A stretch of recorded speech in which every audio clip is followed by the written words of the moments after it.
Bismillahirrahmanirrahim. Dear students, Assalamu alaikum. Uh, as you can see, today's lecture is about two basic things. One is students' projects. I'm going to explain what is required in this project for the course. And the second point, remaining areas of translation research. As you know, four areas need to be discussed further so that we finish this main topic today, inshallah. So let's start with the student projects. Projects is preparation of synopsis for would-be MS thesis. I repeat, and please give more attention to this purpose, that you prepare a synopsis for your MS thesis. So when you are selecting an area or a topic or preparing your synopsis, keep this in your mind from the very beginning, that you are doing it, you are targeting your MS thesis. This will save your time, this will save your energy, this will keep you on track, and this will of course discipline your research work in future. And this preparation of synopsis is of course a combination of activities. Number one, selection of an area from translation studies research areas that we have discussed and shall be discussing today, the remaining, and then the selection of a topic, and then selection of the title, and in the end preparation of the synopsis as per prescribed format. And I shall present to you the prescribed format. You see two words here, and they are interchangeably used, topic and title, but here we have differentiated. Selection of a topic means that you have selected main area of translation research, and then you have thought of title and phrased that topic. You have phrased that topic in different ways. Let's say the topic is clear in your mind, but the phrasing is not clear. So when we say the topic, we mean that the topic is selected, but you have more than one phrase for the topic. The title means that you have now finalized your work, and then you have given a final phrase to your topic. That is title in our terminology. And in the end, as I said, the preparation of the synopsis as per prescribed format. In the Faculty of Arabic, we are following the format that is prescribed by the Faculty of Arabic, and the synopsis should be submitted as for the official synopsis concerned in Arabic language. So I'm going to present that prescribed format here. This format has basic 5 elements, with of course the title page, the Arabic title page in the beginning, and then the English title page at the end. So they become 7 things, but the main elements are 5. Number 1 is al-muqaddima, which is introduction, and then the haykal al-bahs, which is the structure of your research, and al-khatima is a conclusion, and then al-faharis al-fanniya, they are the list of different things, and then al-unmuzaj, which is kind of explained example about your work, and then in the end the English title with its detail. This is the Arabic title page, Safhatul Ghilaf, and you can see the name of the university, name of the faculty, name of the department, and then the university logo, and then the title, al-unwan, and then the name of the student, ism talib or taliba, registration number, and supervisor of course is appointed by the department. Al-muqaddima introduction has 1, 2, 3, 4, 5, 6 things. In the beginning, which is Alif, you introduce your topic and its importance in the area of translation studies. And in Ba part, you talk about the reasons for selecting this topic. We can discuss these things of course, during your work, and you have really practical difficulties in understanding these things. And Jim is Hududul Bahs, where you put the limit that my work is limited to this, and is what is included in it and what is excluded from it. And then the Dirasat al-Sabiqa means literature review, what has already been done in the direction of my research, and research questions, and the methodology adopted for your work. Haykalul Bahth is the research structure. Of course, in the research structure, you just repeat the word al-muqaddimah, and then it is at-tamheed. Mind you, do not write here anything except this word al-muqaddimah and then at-tamheed, but you have to bring a title for your tamheed. Tamheed can be is a preamble. It is actually a preamble towards your topic. So it depends upon the nature of your topic. So you have to have something which pave a path for doing research in your selected topic and title. And then al-fusul wal-mabahis, it means chapterization. And at MS level, there should be يجب أن لا يقل عدد الفصول عن فصلين. There should be at least 2 chapters. It can be more, 3 or 4 chapters as well. But at least 2 chapters are the basic requirement. Of course, chapterization is done according to the nature of the topic. Then the conclusion, al-Khatima, it has 3 parts. One is the summary of your research, mulakhasul bahs, of your work, the findings and nata'ij, and then the tawsiyah, the recommendations. In the recommendations, usually the researchers they talk about the other areas of similar research where the future researchers can do their work and contribute. And then here we have the lists, and of course we have the reference list, and then the content list. This is what is required at MS level, but at PhD level, there are a lot of other indexes needed. For different indexes of the terminology, index of the name of the luminaries or famous people or scholars, the books that have been discussed. But here at MS level, you just need 2 lists or indexes, this reference list and then the content list or list of content.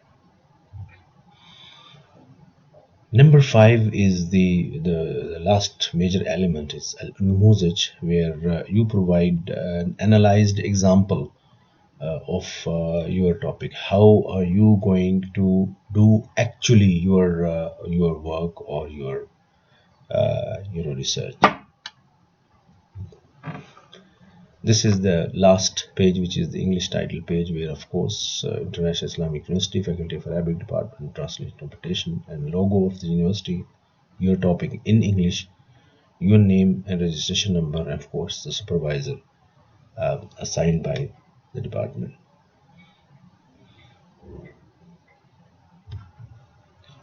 Important note here is that officially synopsis should be submitted in Arabic, as I said. But to make things clear, and my target, as I always say, that to make the ideas, the concepts clear in your mind, and how to work on those ideas and concepts. So I allow you to prepare your synopsis here for this course, for your presentation in English as well, if you like to. but of course you can choose one of these two languages, either in Arabic or in English. Presentation and written doc, of course, there shall be individual presentations inside the classroom, and inshallah today we shall finalize the schedule for these presentations as well, along with the machine translation presentations. And you will email your written doc of your work in Word and PDF format. And again, do not send me your PPT. It is almost, it's very irritating for me when the students, instead of sending their, write up, they send me PPTs. Well, dear students, after all this, we can now move on to the second agenda of this lecture, is the remaining areas of translation research. Number 9, interpreting. Number 10 was the translation process and the translator training and the translation profession. So we start with the interpreting. We all know that the interpreting, it has two major kinds. One is the simultaneous interpreting, or which is mostly conference interpreting, and the other is the consecutive interpreting.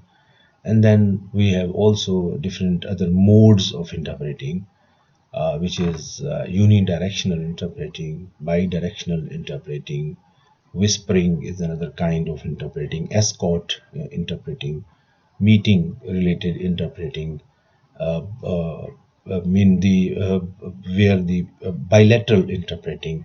So different modes are also. Basically, we have two kinds of interpreting: simultaneous interpreting and consecutive interpreting.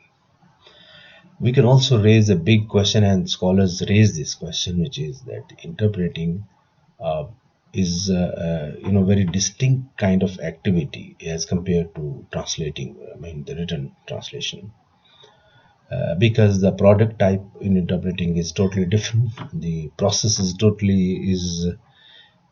different. As for the speed and the processing, cognitive processes are concerned, are totally different from translating. And also the function of that interpreting is not the same as the translating, and we can discuss in the literature. In the literature of translation studies, mostly people talk about translation, and they try to apply the theories of translation on interpreting as well, whereas there is now a very strong voice against this approach, and people are saying that how can we apply the theories of translations on interpreting, whereas it is a totally a different, distinct activity, and it has its own methods and own results, and so on and so forth. So we start with this background in our mind, although here we are discussing interpreting as one area of translation studies research, but we should also think in terms of seeing it as a different kind of activity. The research based on the linguistic and communicative and cognitive. Of course, linguistic we all know, and communicative when it comes to the understanding between two parties or more. Cognitive, which is related to our cognition, that is the how our brain works. Socio-cultural aspects of interpreting. What are the best mode for interpreting in a specific cultural setting, and so on. Then the mode, the social set of interpreting, simultaneous, consecutive, conference interpreting, liaison interpreting, court interpreting, and so on and so forth. So the basis of the research can be kept in our mind, that these are the bases. And then we can also discuss the classification of research topics according to this page. Cognitive studies. Of course, when we are talking about the cognitive studies, we are talking about our mental processes during the interpreting. And when we talk about the behavioral studies, of course, the personality of the interpreter, or his or her interaction with the clients, and how he or she deals with and solve his or her problems related to that activity, can be another dimension of research. Linguistic studies is related to the words, the lexical items used, the fumbling during interpreting, sentence structure of the original speaker, and the sentence structure adopted by the interpreting, and the manipulations that take place in as for the linguistic utterances are concerned. And sociological studies, ethics and history, interpreting training is another big area. How the courses are interpreting are taught, and how the interpreters are trained, and so on and so forth. The quality assessment of interpreting. I'm not staying long on these, because I think it's a kind of repetition. We have talked about these things earlier. Quality assessment, one of the big area of research in translation studies. And then special kinds of interpreting, where the sign language is also involved, and that is another dimension of research in this area. Uh, Neurophysiological studies of interpreted brains actions. Of course, this is very uh, refined research area, where of course the researcher need a lot of prerequisites, and this is not recommended for the beginners. And I think we are at the stage of beginners. So we are talking about the cognitive studies here. And then the functioning of the memory in simultaneous interpreting. What we can observe the functioning of memory in simultaneous interpreting. Of course, the neurophysiological studies require, of course, knowledge of that area, neurophysiology. And then, of course, the researcher use certain kind of technology and equipment to observe and study and take his or her data for analysis. But here, functioning of memory in simultaneous interpreting is a good area which can be observed without having that prerequisite. The effect of time lag on final quality of interpreting is simultaneous, especially if the speaker is talking fast, or the speaker is talking in a slang language, and the time lag which occurs, and it occurs really in the real life situations. So what is the effect of this time lag on the final quality of interpretation, or those who are using that interpretation, especially in simultaneous interpreting. As for the behavioral studies, as I said, the note-taking techniques, of course, and then the strategies of interpreters to prepare for task, strategies for interpreters to prepare for task is, many examples can be quoted here. Uh, if, for example, suppose you have an interpreting job after 3 days, so what strategies you can use for this purpose, and because there are always shortcuts, and this can be this can be done in a different ways. And how interpreters cope with particular problems, how interpreters cope with the particular problems. That there are a lot of problems. Some are posed by the systems in place, like the microphone is not working. Very smallest example, from here to the level where the interpreter is unable to either hear properly, um, and then of course, if he or she cannot hear properly, he or she cannot, of course, interpret. So what are the solutions, and how to cope with this situation? And speakers unusual form of delivery, I have indicated to this earlier. Unusual time constraints, there are always time constraints. Unusual stress conditions, the psychological aspect is very important here. time sharing in dialogue interpreting, that is between various speakers, and also the eye contact between interpreter and the participant. So you can see, as for the behavioral studies are concerned, this list of aspects for interpreting research can pave a path for more new avenues of research. For example, take these note-taking techniques in your consideration, and you will see that the note-taking techniques is the major area for consecutive interpreting, and it has its own ways, methods, techniques, and also benefits, and sometimes otherwise, it can also bring some problems for the interpreter in a certain situation. Linguistic studies is language pair specific studies of how interpreters tend to render various kinds of structures under certain conditions. Language pair is the base here. If you are involved in bilateral interpreting, where you're supposed to interpret from one language into another and vice versa, so of course your skills and your competence in one language, other language, so the language pair is very important here in this situation and should be studied. Studies of what and when interpreters tend to omit or condense. Of course, the interpreters, they do it. Omission is an essential part of interpreting, and condensation is also an essential part of interpreting. Else, they would be lagging behind, of course, the speakers, and then at the cost of large number of important points set by the other speaker. Style shifts during interpreting is another.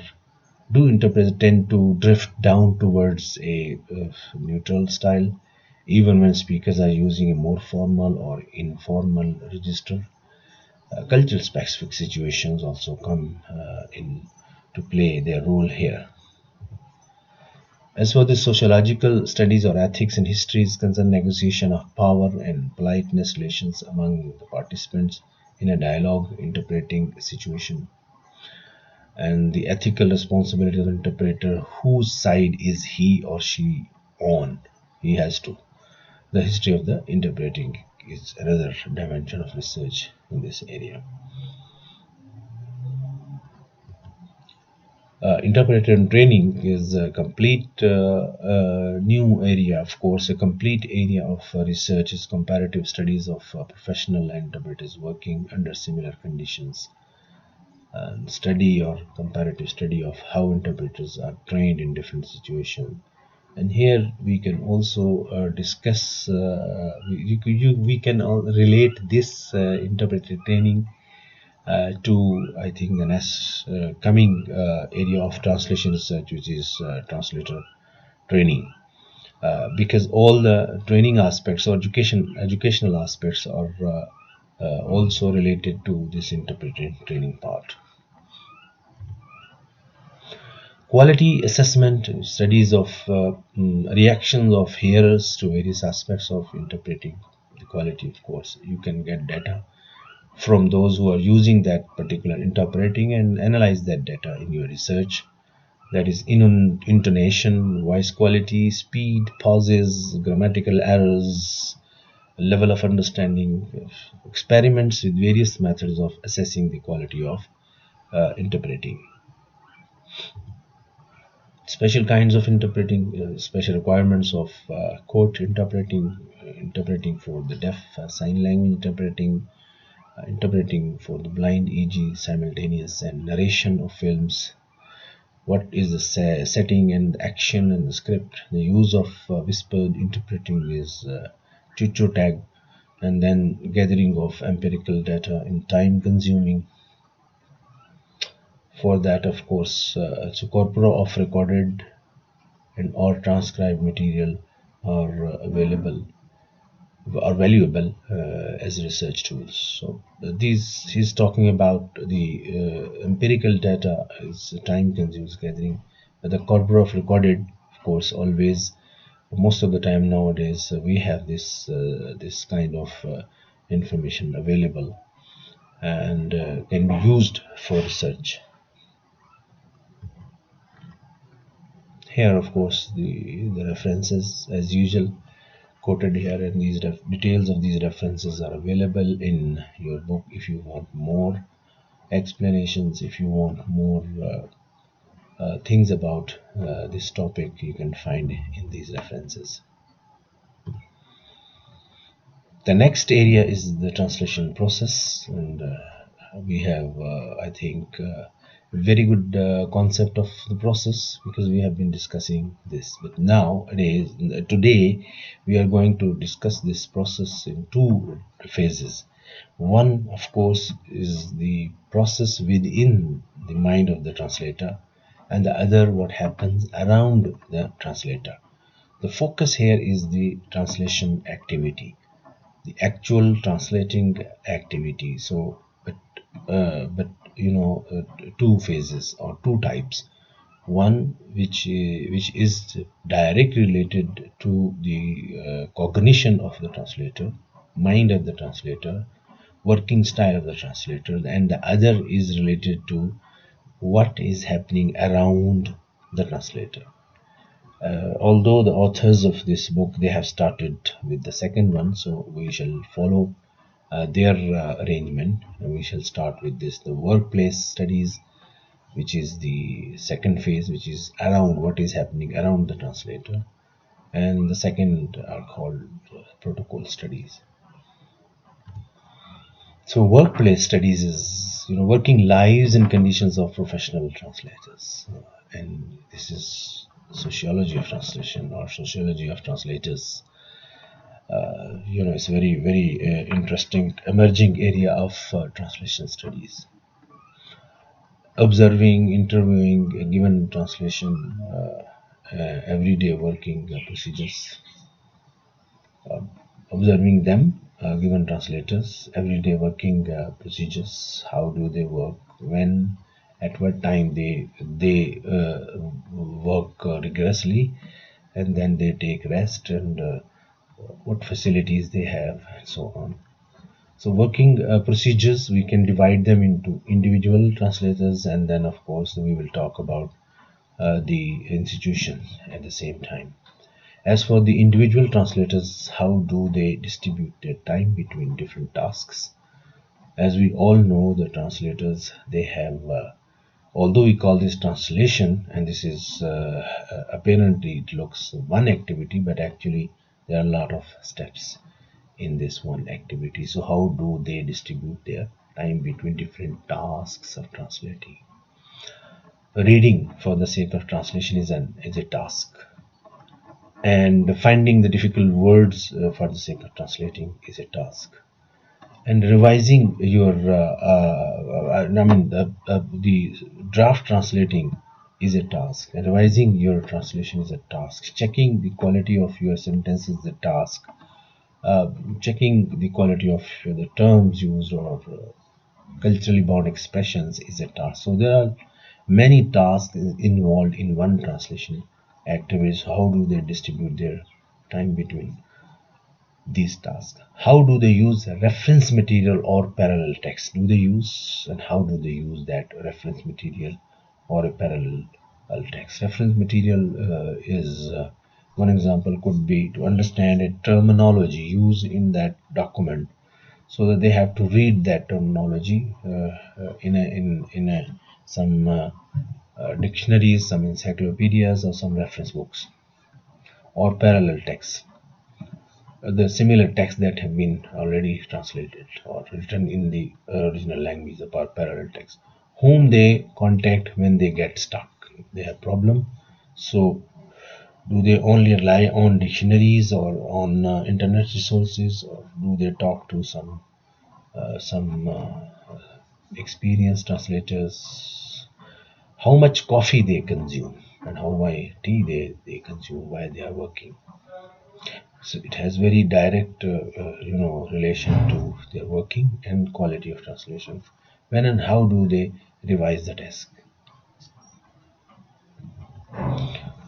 How do they keep up to date with the latest ideas and developments in the field of translation?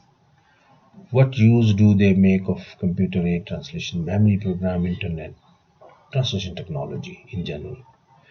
Do literary translators work differently from translators of other kinds of texts? Can be another research question, a research dimension, which can unleash a lot of things for us as as students of translation studies and researchers of in this area, researchers in this area.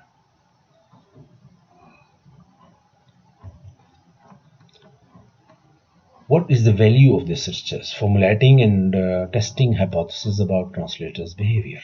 Of course, workplace studies. Do professional translators follow the advice of the teachers that were given inside the classroom? Incorporating information about real translators' working lives into a training program. These are the practical benefit of this kind of workplace studies research. Now we can discuss the working procedures of workplace studies related to the institutions. So we see that the translation procedures and policies of the companies and agencies, etc. Always, if this is an agency, translation agency, or an institution, or a ministry, or any department of the ministry, working in the area of translation or translation research, of course, they must have some set procedures and policies. So, studying those procedures and policies of that company or agency or institution or department or whatever, one of the dimensions of research. How do official bodies organize their translation practices? I mean, as I said, the translation. If you just imagine the translation, it has a lot of activities. If the project of translation is bigger, if the text type is very sensitive, if the ideological, the cultural issues are very sensitive in a particular translation work, so they have to be very careful. They have to be very uh, you know uh, very clear about how to organize their translation practices and how do they do their need assessment, and thus the devise their policies according to their need assessment surveys or need assessment techniques. Combination of observation, interviews, and questionnaire. In this regard, the tools that can be used are suggested here. That the researcher can observe the working, the happening, or what is inside, or can conduct interviews of the major personalities, the policymakers, those who are at the helm of affairs, and then or can devise questionnaire and get data from the relevant people. And then best practice and quality is studying best practices and correlating them to the quality. Of course, if the practices are best, are they related, are they affecting the quality of translation? In this, especially, I would like to just again remind you of the standards of quality that are very prevalent in other business and industrial areas. ISO 9000, ISO 2008, we have discussed them. Which kinds of practices lead towards best quality? Of course. And the research requirement is a way of analyzing procedures, one way of measuring quality in this regard, of course. The basic purpose is to create correlation between the best practices and, of course, their effects on the quality of the translated or the delivery of the product. What translators say or write about their work is another. Workplace studies, of course, translators' prefaces, afterwards footnotes, personal essays about their, and then memoirs, and then interviews, TV programs, radio interviews, whatever a document is available, documented, can be analyzed and can be researched in this dimension. What do translators think about their work? What is their opinion about their work? Do they take pride in their work? Do they have their own critical comments on their own work? And they are talking how are they perceiving their work? What do translators think about themselves, their status in the society, and how do people see toward them, and how do they treat them as translators in the society? What kind of role model do they have? Whom they're inspired by whom, and what do their attitudes correlate with their practical working conditions? Creating or studying the correlation between their attitudes and the practical working conditions. It's the social psychology where individuals are studied in a particular social setup. What are the benefits or value of this researches contribute to the status of translators? Enhances their social visibility. They become more visible and respectable. What people say and think about translation and translators is another benefit of in this area. The B part of this area is the protocol studies. So we have discussed so far workplace studies. So here the B part is the protocol studies. As I said, the protocol studies are related to what happens inside in the brain of the translator. In investigating translators' internal decision making processes, methods are think aloud. Three methods have been suggested here, and computer record of keystroke usages and retrospective interviews of the translators. What do we mean by think aloud?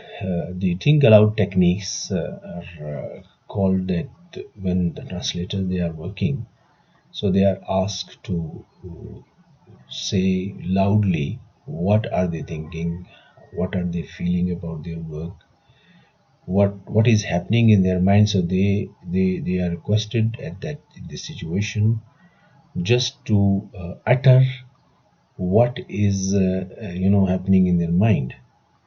I give you very quick small example here. If I'm given a paragraph to translate and I don't have the dictionary in hand, I don't have internet connection at the same time, but I'm asked to translate that paragraph within 5 minutes. So what happens in my brain? Should I ask, oh, I don't have a dictionary in my hand. I don't know what to do with it. Two reactions. The third could be, this is a challenge and I accept this challenge and I will translate the way I could, regardless of the quality of the translation, because I am targeting the time. I want to complete this within 5 minutes, meet the deadline. Three reactions can be further studied, analyzed, and so on. Computer record of the keystroke usages is another area and another technique for studying this protocol studies is if the translator is using computers, the key, of course, the computer keeps our key stroke record. In that record, we see how many times we typed a word and then we corrected it, and what kind of typographical mistakes we made, and then we corrected them, and what did we do, what was our speed in typing that translation work, and because this record tells us our cognition process. It's a reflection of our cognitive process. Retrospective interviews after, of course, finishing the work, and then the interviews are conducted. Interviews of the translators are conducted, and to so that they recall what happened at what time, what solution they found, how did they do, how did they cope with the situation, the deadlines, and of course the problems that they face. As for the original text is concerned, was it difficult, and how did they overcome those difficulties with the help of whom or what. So these are more references. If you want more enlightenment, more explanations in this direction, you can consult these references. Details are available on the pages mentioned in front of each reference here. With this, we can move on to translator training. Is a complete area of research nowadays called pedagogy, translation pedagogy, also a translator training. Uh, Actually, the word training is not very comprehensive. It is a translator education, or education of the translation, or translation education, or translation pedagogy. Uh, the authors have mentioned four aspects: curriculum design, implementation, typical problem area, and then the professional dimension. I think this is not an exhaustive list.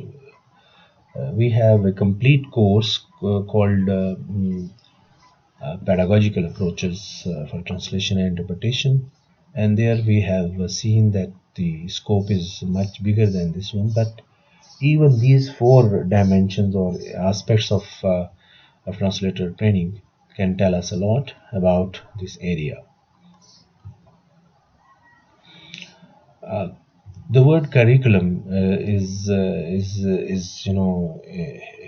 it has a lot of things, right from setting the objectives of a course and the topics that should be taught and how they should be taught and the books that should be used for that and the assessment methods and so on and so forth. Everything is included in this curriculum design. So which elements are essential in which training program and why? When we say which training program, we are talking about the level of the program, the type of the course, and also the time allocated for that training program. Is it few hours? Is it full course? Is it is a degree program and so on? What is the relative importance of training mother tongue competence, subject field knowledge, familiarity with the translation software? Different aspects related to the training also enter into this aspect. Training at undergraduate or postgraduate training, as undergraduate or postgraduate is a big question because as I said, the question of level is very important. The question of duration is very important. The question of what do you want from this training is very important. The objective, universal and local aspects of translator training. Studying the universal aspect that are very true in all the situation everywhere in the whole world, but there are local considerations that should be kept in mind while designing a curriculum for a certain course or a program. The second aspect is the implementation. It is dealing with the delivery, of course, teaching and evaluation of training program is the implementation, and the qualification required in the teaching for a specific course. Who should teach that course? Appropriate classroom management techniques. Should it be a lecture method or what is a group teaching learning techniques? There are a lot of teaching techniques that are of course used in other areas, but in translation also they are they become very relevant, of course, with certain changes. Role of translation technology modules. What kind of CAD tools should be used in which course, at what level, how much, and other, of course, translation technology tools. Terminology management, website translation, software localization. How can a specific course be delivered in a lecture hall or in a computer lab or online and so on? So implementation is related to the delivery. Basically, the key word here is the delivery of that curriculum which has been prepared. So we can study, we can do our research in this dimension as well. Number three is the typical problem area. That's the proper use of dictionaries. Is our the students, they do not know how that problem has been tackled or should be tackled. Inadequate textual competence is specified for a specific field. It's a very common phenomenon. I think you also feel that. We also feel that. We observe it, of course, while we, uh, of course, meet our students or teach different courses. How could such problem be tackled? So all these are big and small aspects of research in this direction, translator training. Professional dimensions, very, very important, although, in our society, we are not very much, uh, you know, aware of this side. I'm not talking about translation alone. I'm talking about another professional areas like medicine, like engineering, like law, and other professional areas where the professional dimensions are not very much, considered while designing the curriculum. So, how can trainees be introduced to the profession during course of their studies? I mean, this is very important area. Recently, we at our department of translation and interpretation, when we revised our curriculum for BS translation interpretation and made it trilingual program, we have tried our best to incorporate courses that, of course, shall help us in understanding and making our students, of course, finding their ways to the market. Participation in national translation associations, and then the company placements, and so on and so forth. More references if you want to know more about how research can be done in these areas. You have these references mentioned in your book. With this, we can come to the last one, the last mentioned area of translation research here, and it is the translation profession. Uh, and here we have historical research, and then we have contemporary research. Two categories have been discussed in this book.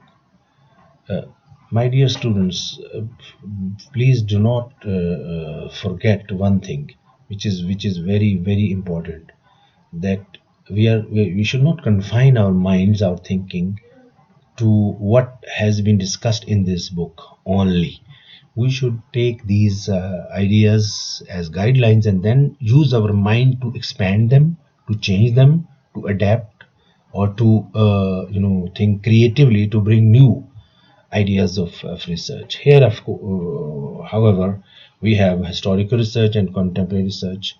How, when, by whom a professional association has been developed in a country or region or continent or whatever. His focus is on the professional association, but I would say that not the professional association. I would say that as a profession, this profession is available without the professional association. So that can the history of that profession can also be part of the translation research. What achievements have been made in that direction, professional direction, making translation as a profession in a certain area, in a country, in a continent, and so on. As for the contemporary research, is qualification for membership in an association. Then the membership categories: is the member permanent, is the member or honorary, is the member so or so forth. Nature of certification process from the association. Nowadays, the certification is actually done in most of the countries by the recognized association. We have bar councils in as for the law practices concerned in our country. So the certification of the lawyers is the duty of the bar council, which is not the part of it is not part of it's not a government agency. It is a private association by the lawyers with representation from the government and the other professional people. Employment status of the members: are they freelance, salaried, or they are private, public, part-time, full-time, and so on, so forth. Can be a topic of research if you feel like.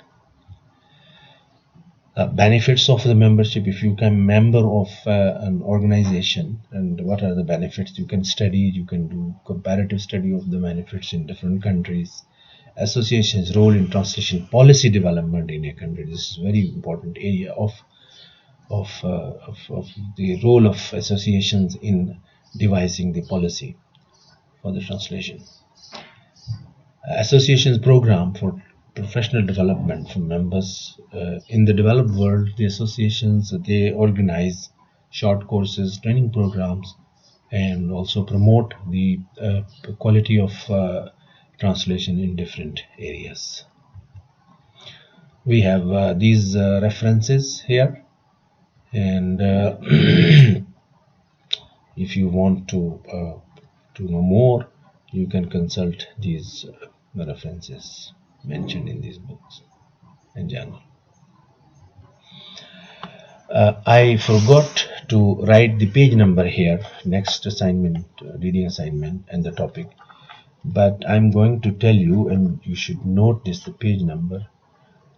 You are supposed to read chapter number 2, which is page number 28.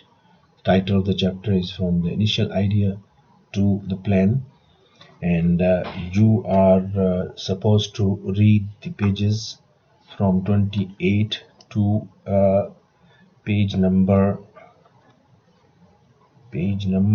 I should say that 38, page number 38, before 2.7, which is plan your time.